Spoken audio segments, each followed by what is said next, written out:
Hello दोस्तों, आपके अपने यूट्यूब चैनल सहज मैथ्स स्टडी में आप सभी का स्वागत है। आज हम सीखेंगे कोड और कोडों के प्रकार। तो कोड क्या है, कोडों के कौन कौन से प्रकार हैं।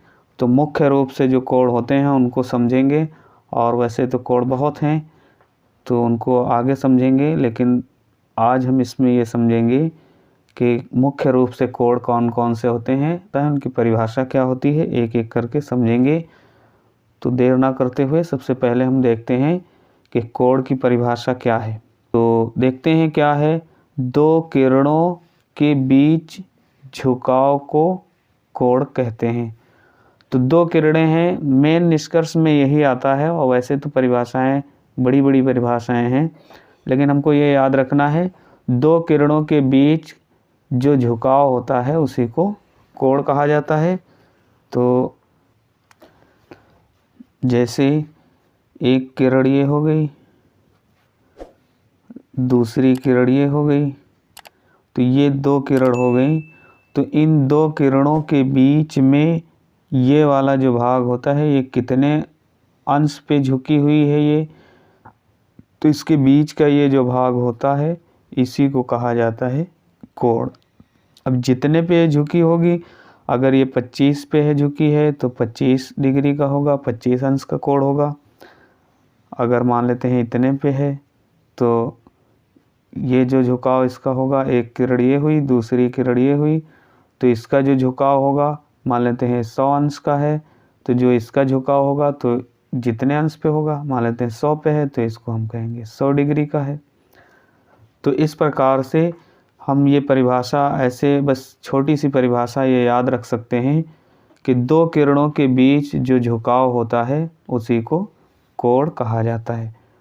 तो दो किरणों के बीच का जो झुकाव होता है उसी को कोण कहा जाता है। तो कोण कितने प्रकार के होते हैं, उससे पहले हमको कुछ ये जान लेना होगा एक चीज़। जैसे मान लेते हैं ये एक मेन बिंदु है, और इस मेन बिंदु से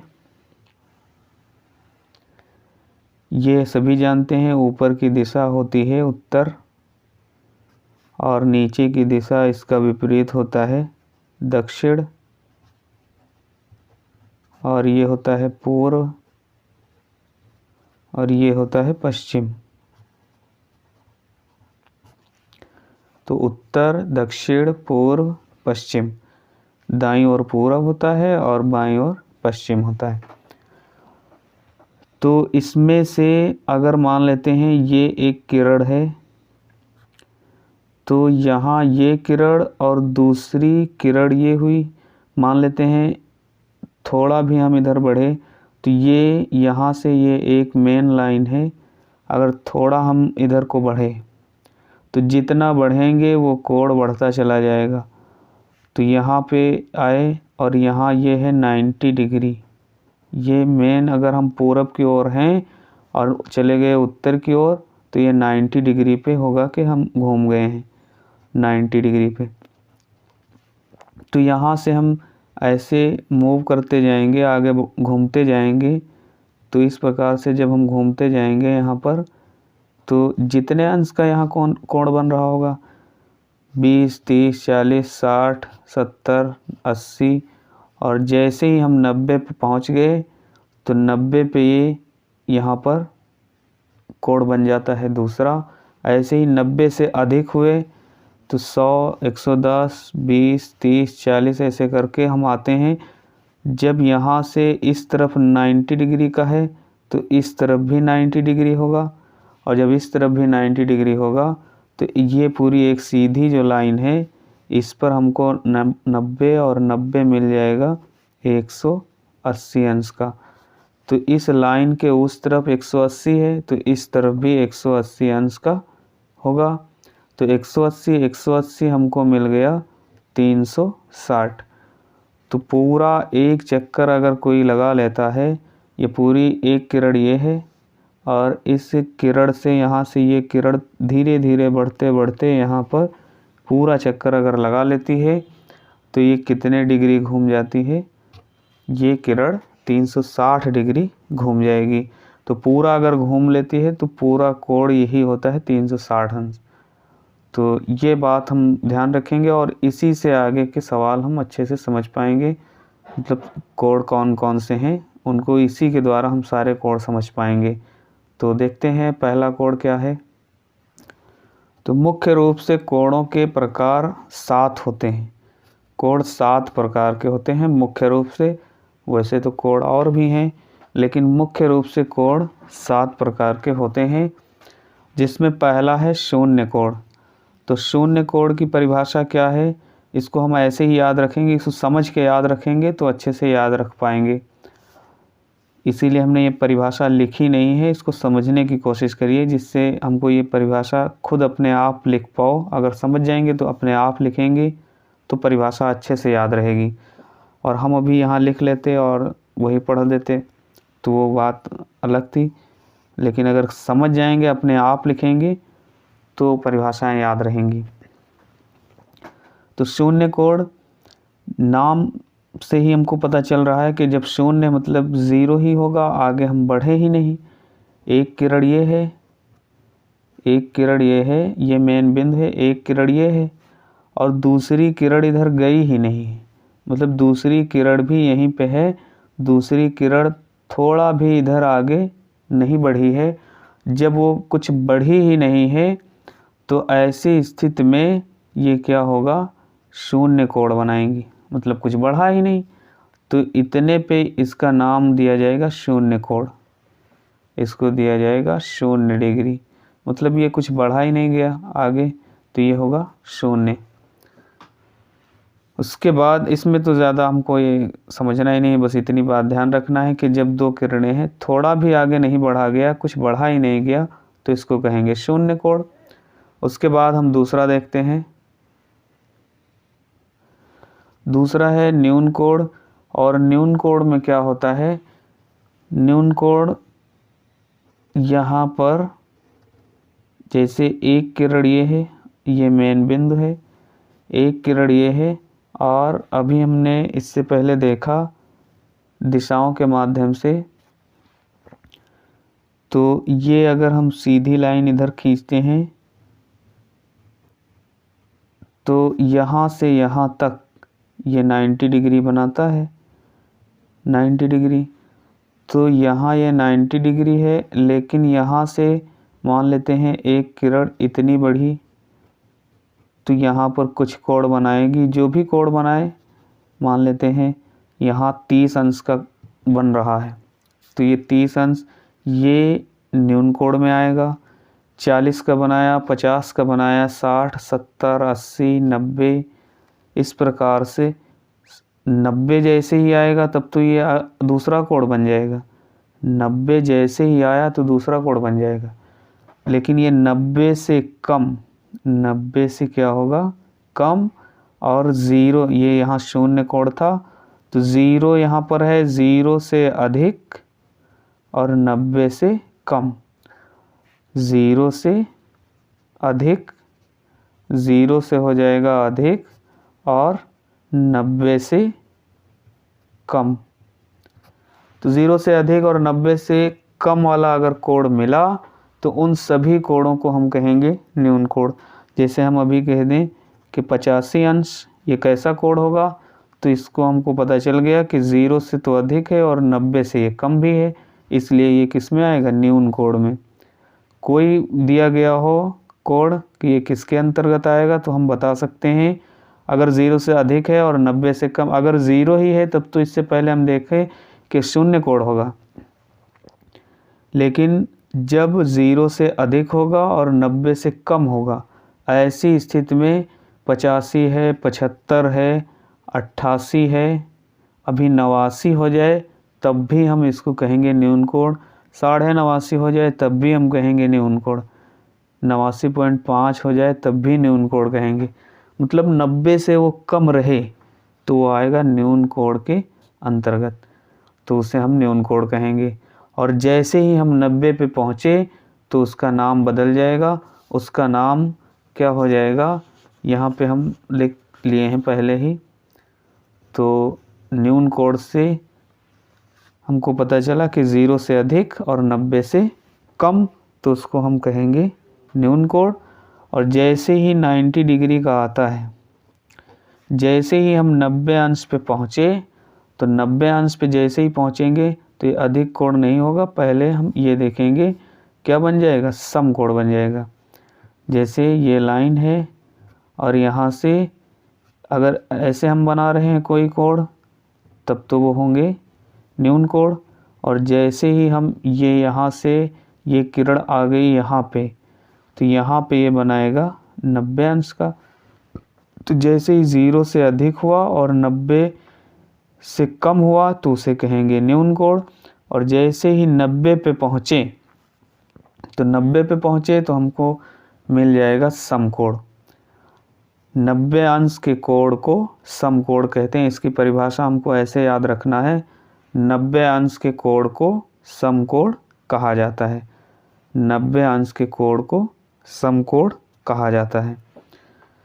तो अगर 0 से अधिक है और 90 से कम है तो ये हो जाएगा न्यून कोण की परिभाषा। उसके बाद आता है जैसे ही हम 90 से अधिक होंगे, और यहाँ पर अभी हमने देखा उसमें दिशाओं के माध्यम से कि यहाँ से यहाँ तक आए तो 90 डिग्री का हुआ, 90 पे पहुँच गए।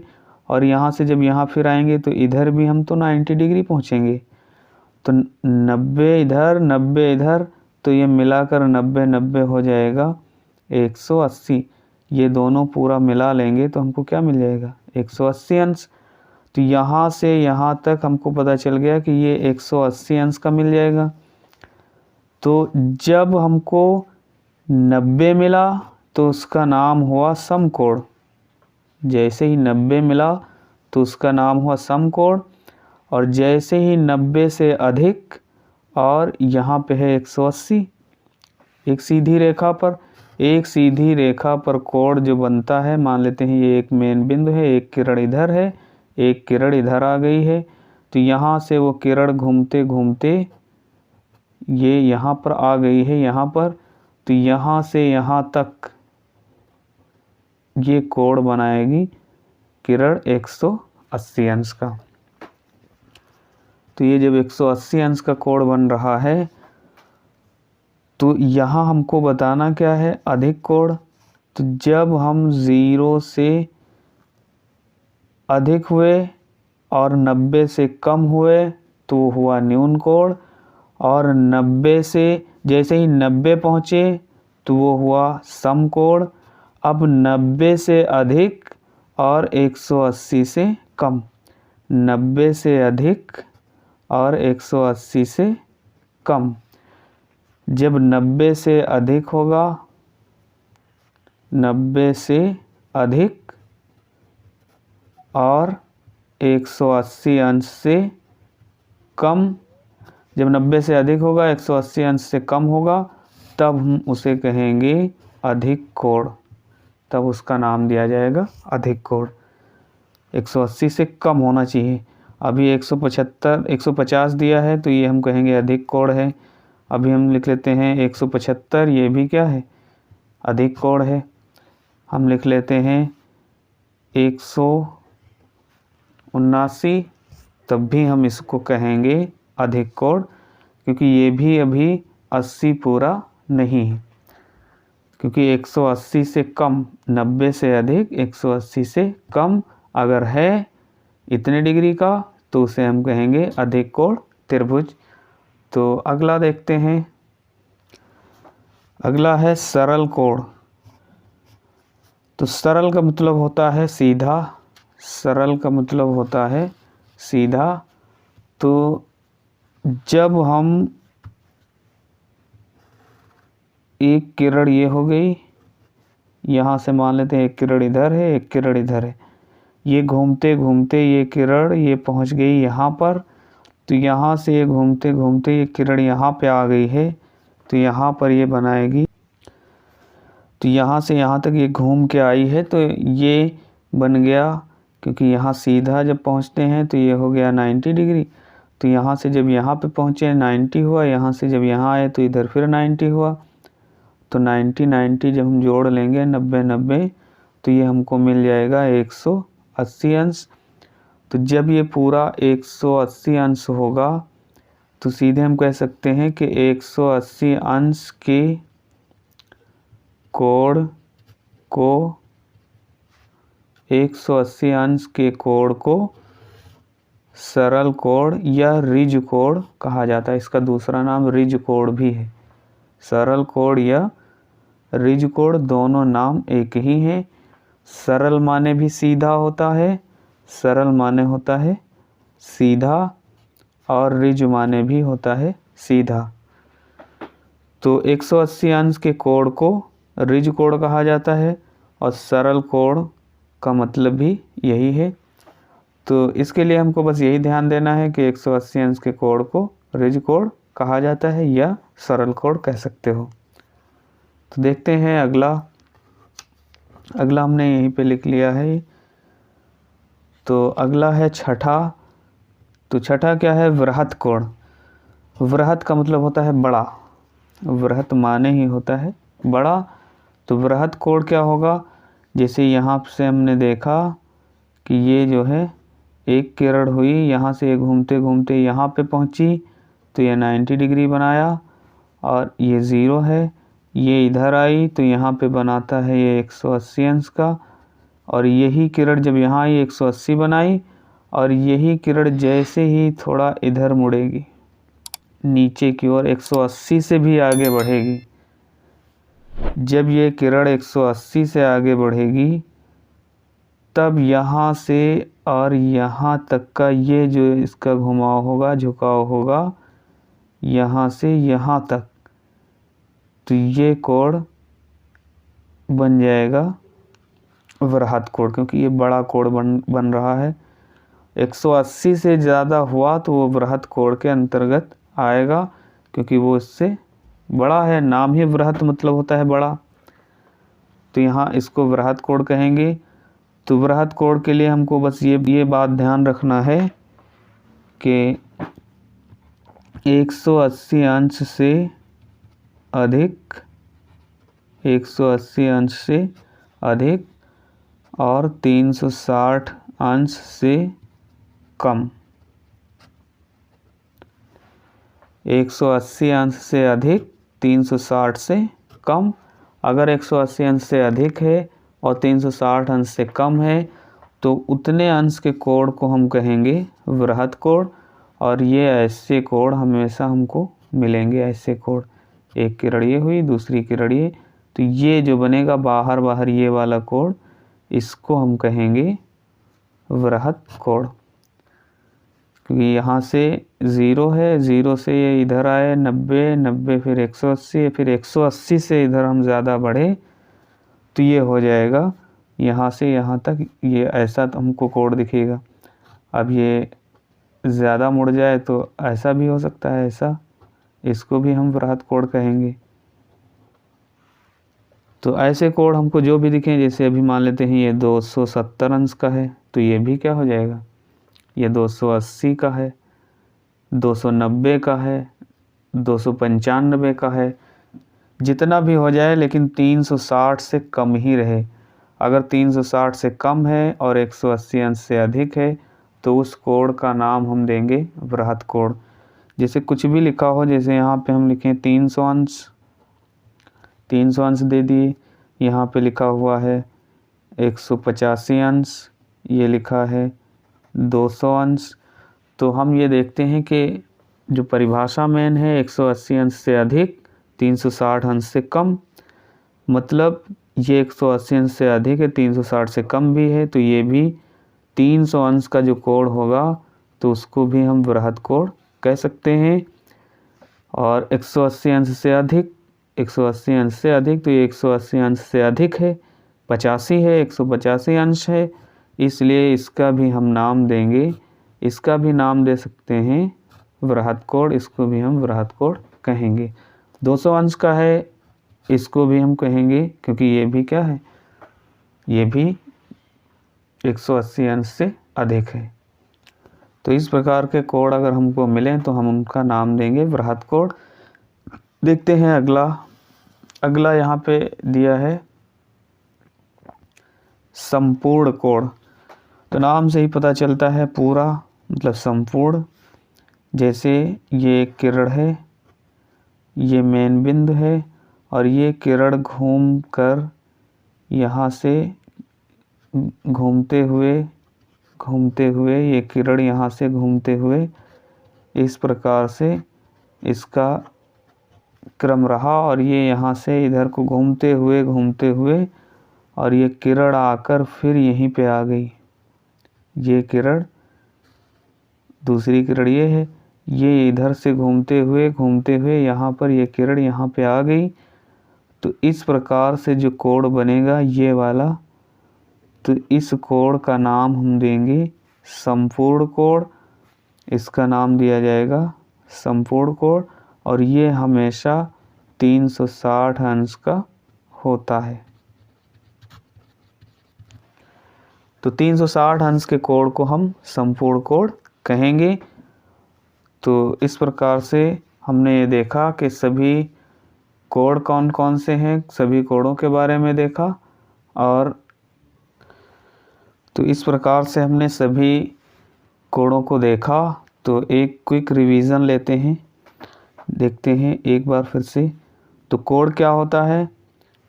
तो दो किरणों के बीच के झुकाव को कोण कहते हैं। दो किरणों के बीच में जो झुकाव होता है उसे कोण कहा जाता है। शून्य कोण, जब दो किरणें कुछ भी आगे ना बढ़ें, ये मेन बिंदु है, दो किरणें हैं, तो इसको हम शून्य कोण कहेंगे। उसके बाद हमने देखा न्यून कोण। न्यून कोण में क्या था? 0 से अधिक और 90 से कम। 0 से अधिक है, 90 से कम है तो उसे न्यून कोण कहेंगे। और 90 अंश का ही है तो उसे हम सम कोण कहेंगे। और जब 90 अंश से अधिक होगा, 90 अंश से अधिक और 180 अंश से कम होगा तो उसको हम कहेंगे अधिक कोण। तो ये सारे कोणों को हमने देख लिया है। सरल का मतलब होता है ऋजु कोण भी होता है, सरल कोण, दोनों एक ही हैं। सरल कोण हमेशा 180 अंश का होता है। और उसके बाद है वृहद कोण। तो वृहद कोण में हमने क्या देखा कि जो 180 अंश से अधिक होगा, 180 अंश से अधिक और 360 अंश से कम होगा उसे हम कहते हैं अधिक कोण। और देखा हमने संपूर्ण कोण। तो संपूर्ण कोण में क्या देखा कि जो 360 अंश का होता है उसे हम संपूर्ण कोण कहते हैं। तो दोस्तों, वीडियो अच्छा लगा हो तो वीडियो को लाइक करिए, शेयर करिए और चैनल पर नए हैं तो हमारे चैनल को सब्सक्राइब करें। मिलते हैं अगली वीडियो में, तब तक के लिए बाय बाय।